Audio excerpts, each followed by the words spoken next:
जो राजा से रेत सरब कांपे घर माई, सब चाकर आधीन हुकम लोपे नहीं काई। अंतर रहे भयभीत रात दिन अंग न भूले, भूप भरोसो माय नकचक अंग सब फूले। सुख रामदास ये अंग रे, जब लग नहीं सी समाय, तब लग गुरु न पिछाड़िया। बात बनाओ जाय। बहुत ऊंची बात महाराज यहाँ फरमा रहे हैं। हम भजन गाते हैं, अर्गल गाते हैं कि कृपा करो गोराशीष को तारो, दया करो दाता शीश को तारो।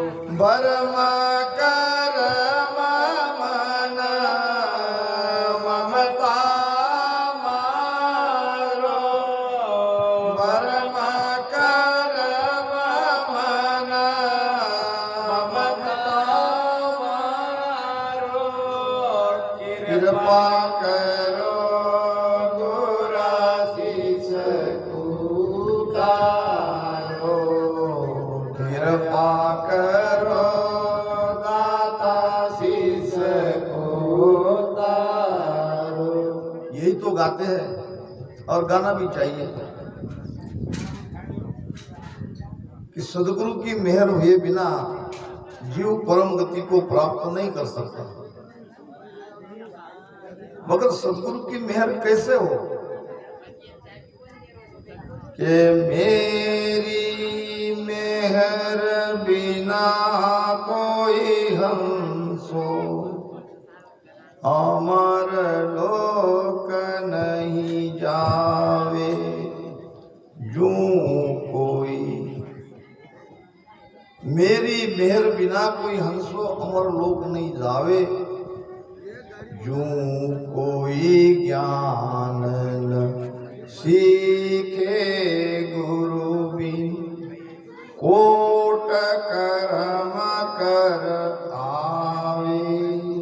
जैसे हर ज्ञान के लिए, हर हुनर के लिए गुरु की आवश्यकता होती है। बिना गुरु से कोई भी गुण को, किसी भी हुनर को, ज्ञान को हम प्राप्त नहीं कर सकते हैं। अपने मन से कितना भी उपाय करके देख ले, हमको किसी को पूछना पड़ेगा, किसी जानकार के पास बैठना पड़ेगा और उनको प्रार्थना करनी पड़ेगी कि भाई हमें भी सिखाओ। जो भी आप कर रहे हो या जो भी आपके पास गुण है, हुनर है, वो हमें भी सिखाओ। तब वो जो कहेंगे वो हम मानेंगे, तब वो गुण सीखेंगे। वहाँ हमको एक टक लगा के देखना पड़ेगा, उसमें ध्यान रखना पड़ेगा वो क्या करते हैं, कैसे करते हैं। चाहे संसार की किसी भी काम को आप लो, हर काम एक गुरु से दूसरे को मिला है, दूसरे से तीसरे को मिला है, तीसरे से चौथे को मिला है। यही रीत है। मोक्ष में जाने के लिए भी सदगुरु की आवश्यकता है। यहाँ तो बिना सदगुरु के अमर लोक जाना संभव नहीं है। ये आसायद सुन वेद में संता करी बजाय, बिना सतगुरु सुख राम के अमर लोक नहीं जाय। महाराज जी नहीं, संतों की वाणी ही नहीं, वेद भी इसकी साक्षी देते हैं, प्रमाण देते हैं। आ शायद सुन वेद में संता कहीं बजाए, संतों ने बजा बजा के कहा कि बिन सदगुरु सुखराम कहे अमर लोक नहीं जाए। तो सदगुरु के महत्व को जानो, उसके महत्व को समझो। कहते हैं कि कोई एक गाय चराने वाला लड़का था, जंगल में जाता और दोपहर के समय गाय को पानी भी नहीं पिला के पेड़ के छाए में बैठा था, और वो भी थोड़ी देर लेट था। नदी में एक दिन उसने देखा कि एक बुगला पानी में से मच्छी को अपनी चोंच से निकालता है और ऊपर फेंकता है, और ऊपर फेंकते ही उसको मुख में गिटक लेता है। बहुत बार उसने देखा और उसने भी बुगले की तरफ देख देख के एक कोशिश करी कि चलो मैं भी ऐसा कर सकता हूँ कि नहीं कर सकता हूँ। उसके पास एक लकड़ी थी, लाठी थी। अब लाठी उसने फेंका और ऐसे मुंह करके उसको मुख में लेने की कोशिश करी, सफल नहीं हुआ, कामयाब नहीं हुआ, गिर गई। मगर रोज वो बुगले को उस तरह से देखता था और सोचता था ये तो मुझे आना चाहिए मगर ये हो नहीं रहा है। हर रोज ध्यान से देखने के बाद एक दिन उसमें वो सफल हो गया, ऐसी लाठी फेंकी, ऐसे मुख में पकड़ लिया।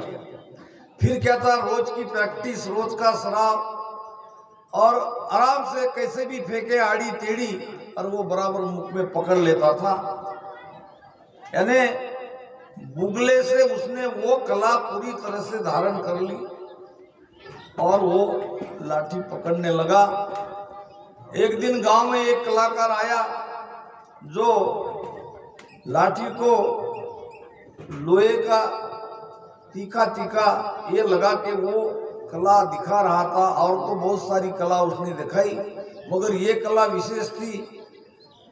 और लाठी को नीचे से तीक्ष्ण ऐसा लोहे का बनाया हुआ था, वो रहते ना, तो वो ऊपर फेंक के ऐसे मुख में पकड़ लेता था।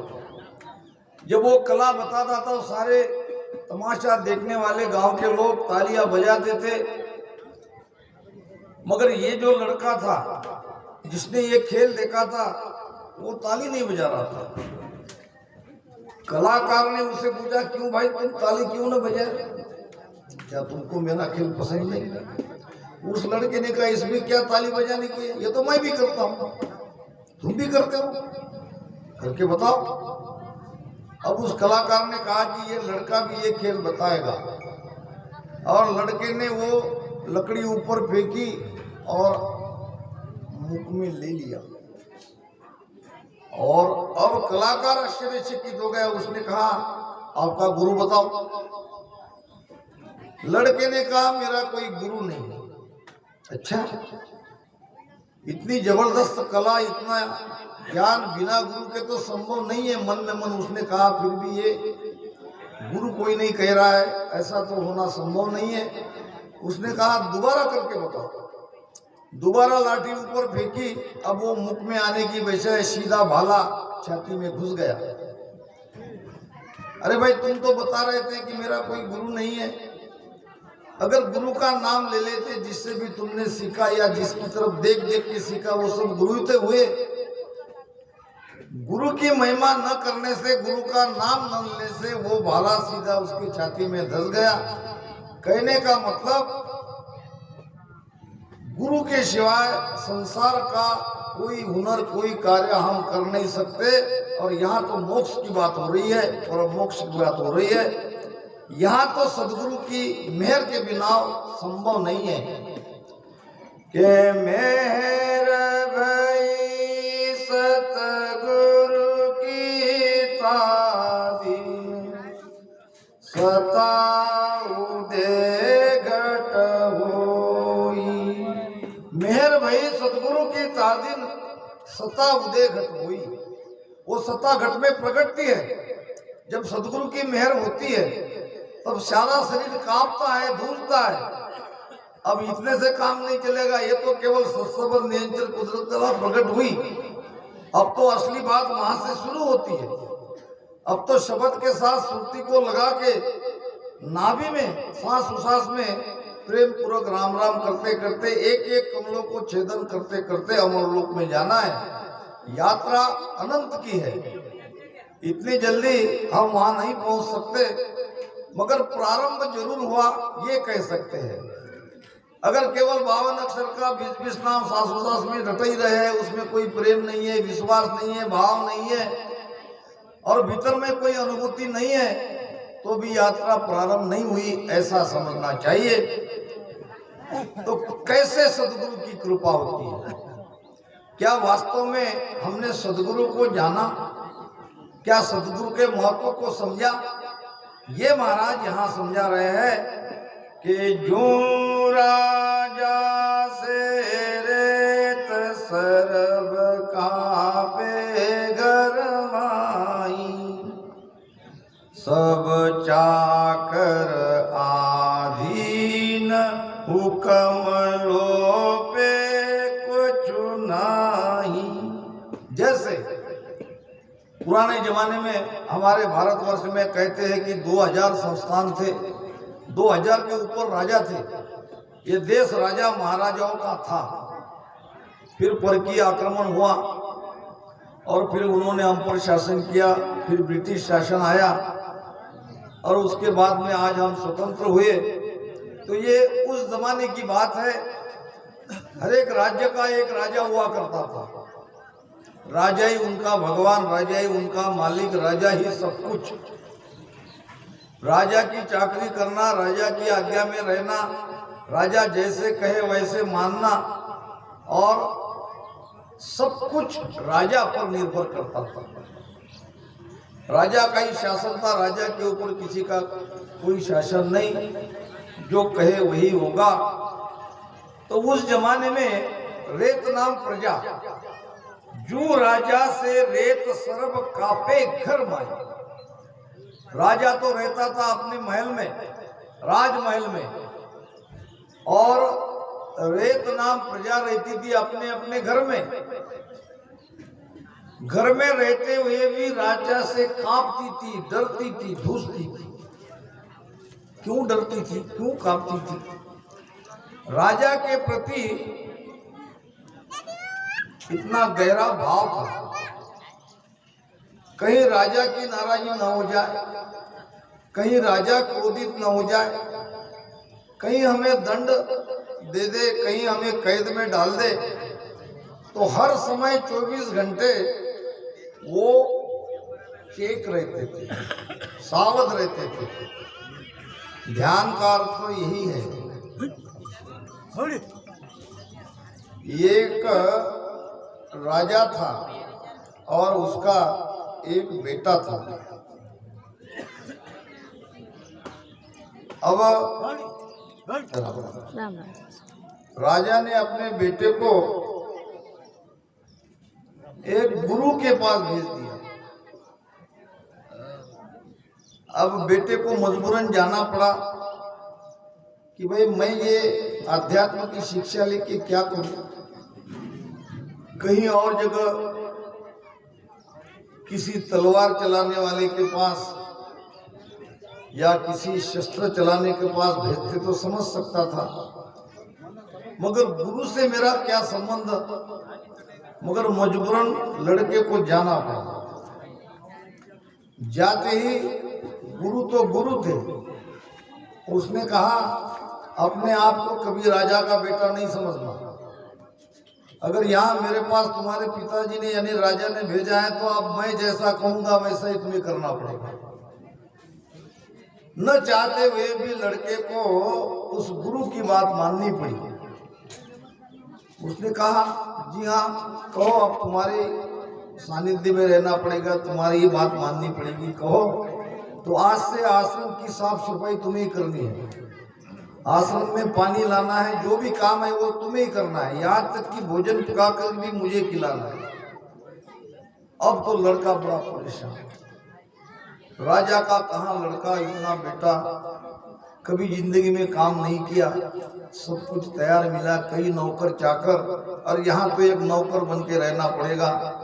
साफ सफाई, पानी लाना, भोजन करना, खिलाना, बर्तन मारना, ये तो बड़ी पिताजी ने मुझ पर अन्याय किया है। अब क्या करे क्या न करे, घर जाए तो पिताजी डांटेंगे, भगा देंगे। धीरे धीरे करने लगा, न चाहते हुए भी। एक दिन उसने कहा चलो आज से तुम्हारी ट्रेनिंग शुरू। ट्रेनिंग? मैं क्या सीखने आया ये तो मुझे पता नहीं। जो भी सीखने आया हूं मैं सिखाऊंगा, तुम्हारे पिताजी को पता है। अब उसने एक लकड़े की तलवार बताई, ये लकड़े की तलवार है और तुमको 24 घंटे चेक रहना है, सावध रहना है। अगर तुम बेसावध रहे तो ये लकड़े की तलवार तुम्हें चुभ ही जाएगी, या इससे तुम्हें मार खाना पड़ेगा। अगर मार से बचना चाहते हो तो चेक रहो, मैं किसी भी समय कहीं से भी कभी भी आके तुमको तलवार से वार कर सकता हूं, तुमको केवल बचना है। अब तो मानना ही पड़ा। अब गुरु महाराज कभी आगे से, कभी पीछे से, कभी दाएं से, कभी बाएं से, कभी दिन में, कभी रात में तलवार लेके उसके पीछे लग गए। तलवार तो लकड़े की थी और तलवार से बहुत उसने मार खाया, क्योंकि वो बेसावध रहता था। धीरे धीरे उसको सावधान होने की आदत लग गई। अब धीरे धीरे कुछ वार वो बचाने लगा। 6 महीने में इतना ट्रेन हो गया कि गुरु कभी कहीं से भी आए, पीछे से आए चाहे बाएं से आए चाहे दाएं आए, वो मार लगने ही नहीं देता था। होशियार हो गया। ध्यान के महत्व को मैं समझा रहा हूं। ध्यान कैसा बढ़ता है, हम सब ध्यान करते हैं, ध्यानी है। ध्यान की गहराई में कैसे जाए ये यहाँ पे बताया जा रहा है। अब 6 महीने के बाद उसने कहा बेटा अब लगभग तुम पूरी तरह से ट्रेन हुए हो, अब तुम्हारी असली परीक्षा शुरू होगी। उस जमाने में परीक्षा देनी पड़ती थी शिष्य को। अब मैं नकली तलवार नहीं लाऊंगा, मैं असली तलवार लाऊंगा, और असली तलवार से वही हमारा खेल पुराना शुरू होगा। मैं कभी भी आके तुम पर वार कर सकता हूं, अब तुमको बचना है। ये तो 6 महीने तक केवल लकड़ी की तलवार ली थी, अब तो असली तलवार मेरे हाथ में है। लड़का घबराया। लकड़ी की तलवार थी तब तक तो बात ठीक थी, अब ये असली तलवार लेके मेरे पीछे पड़ेगा, कभी दाएं बाएं से वार करेगा, कभी पीछे से वार करेगा, कभी नींद में वार करेगा।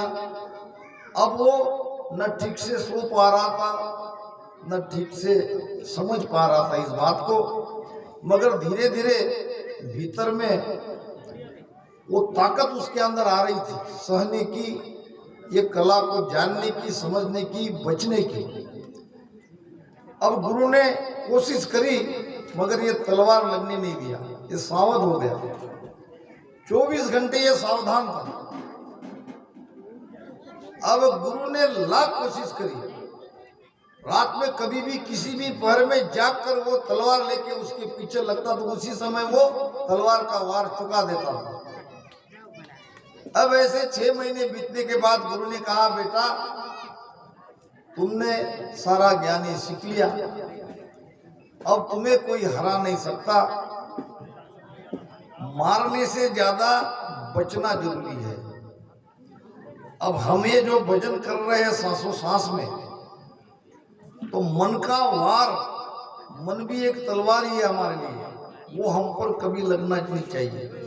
जितनी देर हम बैठे हैं उतनी देर सावधान होकर राम राम करना चाहिए कि एक पहर में जाग कर चेतन वेतन माय, जे मथन वो कर प्रेम दसे उर माय, प्रेम दसे उर माय, उलटता बार न लागे, नक चक नाड़ी रोम नाम सब में गाजे।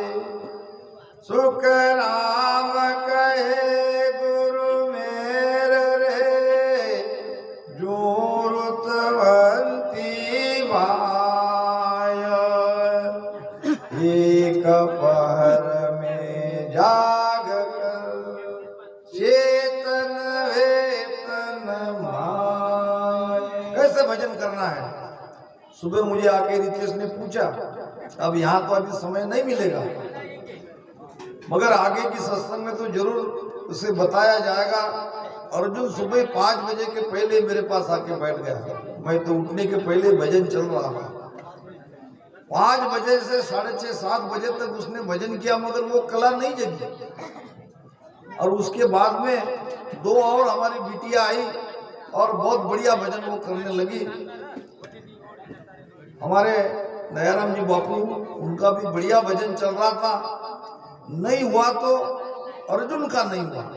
क्यों नहीं हुआ? वो चेक नहीं था, वो सावध नहीं था। जो बेसावध है उसको मन मारे बिगर नहीं रहेगा, तलवार को उसे लगेगी ही लगेगी, क्योंकि मन बहुत चालाक है। मन के रंग ढंग को समझो। जब भजन में आनंद आने का समय आता है तो मन कुछ न कुछ अपनी कलाकारी, अपनी चाल चल ही जाता है और हम उसमें फंस जाते हैं। कभी उबासी आती है, कभी आलस आता है, कभी हाथ पैर में दर्द आता है, तो हम लगता है कि थोड़ा सा हिला दे, बस मन वही चाहता है। वो थोड़ा सा तुम हिल गए तो तुम बेसावध हो गए, उसी समय तुम गच्चा खा गए। तो ये बहुत बड़ी सीख इस दृष्टांत के द्वारा हमको समझनी है। भजन में पहले ये संकल्प करो कि हमको कितनी देर में भजन करना है। बिना संकल्प किए आप भजन में उतर नहीं सकते। ध्यान में संकल्प करने के बाद मन को ये कहो कि तुम्हें साथ देना पड़ेगा। और जब इस तीनों बातों में हम नहीं आते हैं, यानी आलस्य, उबासी और हाथ पैर भी हम नहीं हिलाते हैं, शरीर को स्थिर करते हैं, तो मन दूसरा फांसा फेंकता है। दूसरा फांसा है विचार का। वो अच्छी भी बात को याद कराएगा आपको, ऐसी नहीं कि मन बुरे विचार सोचता है। जो कुछ चीज आप भूल आए हो, जो आपको करना जरूरी है, अब भजन लगा रे लगा, प्रेम आया रे आया, मन कहेगा कि ये तुमको करना है, वो तुमको याद दिलाएगा। और तुमने ध्यान दिया कि गच्चा खा गया, तलवार तुम पर लगी गई। तो महाराज ने तो एक पहर की बात कही है, 3 घंटे में ये कुदरत कला सत्संग निरंतर जगता है। क्या हमने आज तक इतने सालों से भजन किया कि हमने 3 घंटे भजन नहीं किया होगा? किया है। आपने इससे कई गुना ज्यादा भजन किया है, मगर सावधान नहीं हुए हैं, चेक नहीं हुए हैं, मन से हारे हैं और फिर सावध होकर भजन में लग गए। मन देखता है आप क्या क्या करते हैं, कितनी देर करते हैं, मन को सब पता है आप क्या क्या करने वालों, आपकी कमजोरी क्या है, आपको कैसे रोकना है, ये मन को सब पता है। और तुम ध्यान में लग गए, प्रेम लग गया। अब भजन में प्रेम आया ही आया, लगा ही लगा है कि और मन ने कुछ न कुछ चालाकी कर ही ली। और ये हम भूल जाते हैं कि हमको लगता है हम तो भजन ही कर रहे, सासों सास में ही कर रहे, राम राम ही कर रहे, मगर ये भूल जाते हैं कि सूरत शब्द वियोग मन पवना न्यारा रहे। सूरत शब्द के साथ नहीं है, मन पवन के साथ नहीं है और भजन कर रहे हैं, ये भजन नहीं है। भजन करते जरूर दिख रहे, वास्तव में ये भजन नहीं है। चारों मिलन संजोग, चारों को इकट्ठे करना है। न मन बाहर भागेगा और न सुरती शब्द से अलग होगी। मन बराबर श्वासा में लगा है, दोनों श्वासा में, और प्रेम पूर्वक हम राम राम कर रहे हैं। तो एक पहर में 3 घंटे में एक कुदरत कला निरंतर हमारे घट में जगनी ही जगनी कि एक पहर में जाग कर, इसको कहते हैं जागना, सावधान होकर रहना। क्योंकि जैसा गुरु उस राजा के लड़के के पीछे तलवार लेके आधी रात कभी भी आगे पीछे से दौड़ रहा था, इसी प्रकार ये मन तलवार लेके हमारे पीछे घूम रहा है। वो हमको बेसावत देख के हम पर वार कर सकता है, हमको उसके वार में नहीं आना है, उसके सारे वार को चुकाना है। तभी तो वजन बनेगा, तभी सत्ता जगेगी। जे मंथन वो कर है प्रेम धसे उरमाय, प्रेम धसे उरमाय, प्रेम धसे उर्माय। एक बार में जाग कर चेतन वेतन माय, जे मंथन वो करिए प्रेम धसे उर्माय, प्रेम धसे उर्माय, उलटता मारन लागे। ये शब्द, ये कुदरत कला नियंचर बहुत शक्तिशाली है। एक पल में वो भीतर से पीछम के रास्ते से ऊपर ब्रह्मांड में चला जाता है और हमको उसका अभ्यास होता है। बहुत लोग कहते हैं मेरा ध्यान तो ऊपर है, आपका ध्यान ऊपर है, नियंचर ऊपर है, मगर आप तो नीचे ही हो। आपकी चेतना पिंड में ही है, आपकी प्राण ऊर्जा पिंड में ही है। अब प्राण ऊर्जा को नियंचर ने जो रास्ता आपको खोल दिया है, उस रास्ते से धीरे धीरे घर में आराम से बैठ के भजन करते करते एक एक स्थान का आनंद लेते देते जाओ। इसमें काफी दिन लगता है, काफी समय लग सकता है, लगने दो।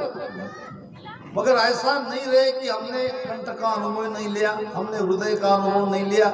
सारी चीजें अनुभव करते करते जाओ। इसके पहले कुदरत कला जागृत करा लो। उसके लिए ज्यादा से ज्यादा 3 घंटे में ये नियंत्रण जागृत होता है। कैसे होता है ये मैं आपको बता रहा हूँ कि सावधान होके, चेतन होके भजन करना है। कहीं से भी मन के बहकावे में नहीं आना है। तो ये कैसे संभव होगा?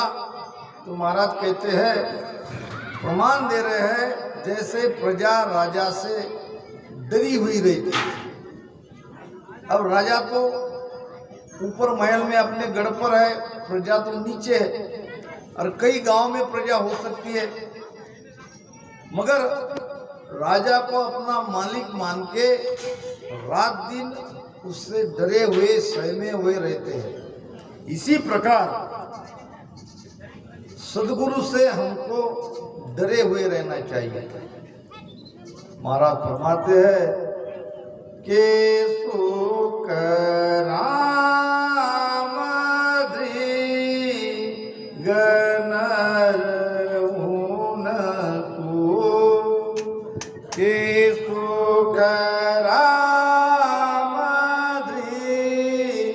गनर हून को, सतगुरु को डर नाई बे, सतगुरु को डर नाई बे, जिन पर ताप भी ले आनंद में, जिन पर ताप भी ले आनंद में, सत स्वरूप के माई रे, सत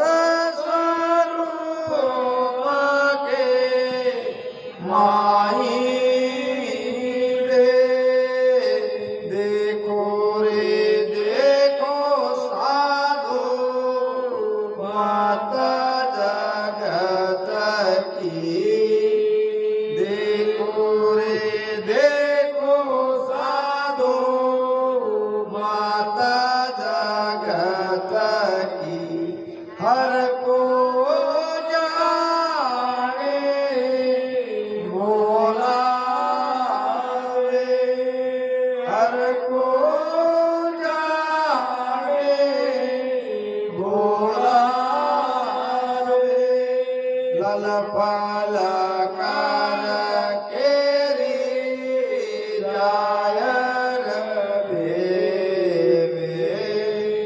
लल पाल कर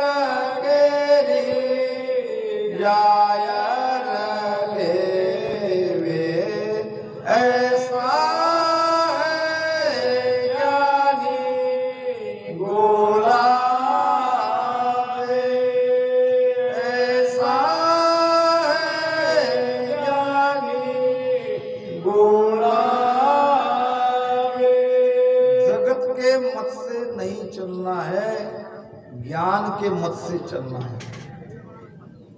जगत तो राम जी को, भगवान को भोला समझते हैं, कैसे भी उसको रिझा लेते हैं। लल पल से राम जी नहीं रिझेंगे। यहाँ तो पूरा समर्पण चाहिए, पूरी श्रद्धा, पूरा भाव से उसको पुकारना है, अंतरात्मा से पुकारना है, तब वो आएंगे। देखो रे देखो साधु मत जगत की, हर को जाने भोला बे। क्या राम जी भोला है? जो सबको नचा रहा है, सबकी भाग्य रेखा जिसके हाथ में है, क्या वो भोला हो सकता है? वो भोला नहीं है, हमने उसको भोला बना दिया है। मगर वो भोला नहीं है, वो तो बड़ा चतुर है, बड़ा होशियार है, सबके दिल की था रखता है। तो डर चाहिए